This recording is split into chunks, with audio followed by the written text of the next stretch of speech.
Hi అండి. అందరికీ నమస్కారం. ఓం నమ శివాయ. కార్తీక మాసంలో వచ్చే ఒక్క సోమవారమైన ఇలా నారికేల దీపం పెట్టడం వలన ఎన్నో ప్రయోజనాలు ఉంటాయి. నారికేల దీపం ముందుగా పైభాగాన్ని తీసుకొని దానిలో ఆవు నెయ్యి పోసి మొత్తులు వేసి సుగంధ ద్రవ్యాలు అంటే అగరబత్తితో మనం దీపం వెలిగించడం వలన ఎన్నో భోగభాగ్యాలు మీకు అష్టైశ్వర్యాలు కలుగుతాయి.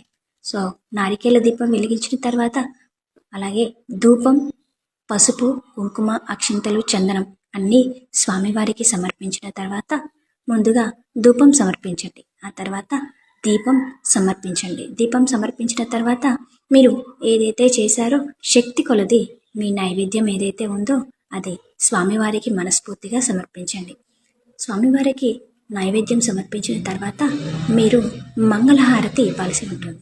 మంగళహారతి ఇచ్చి మీరు కోరుకున్న కోరిక ఏదైతే ఉందో అది సంకల్పంగా చెప్పుకొని మీ కోరిక అంతా నెరవేరాలని మనస్ఫూర్తిగా స్వామివారిని మొక్కుకొని అక్షింతలు మంత్రపుష్పంతో సమర్పించారంటే భోగభాగ్యాలు అలాగే అష్టైశ్వర్యాలు మీ ఇంట ఉంటాయి. ధన్యవాదములు.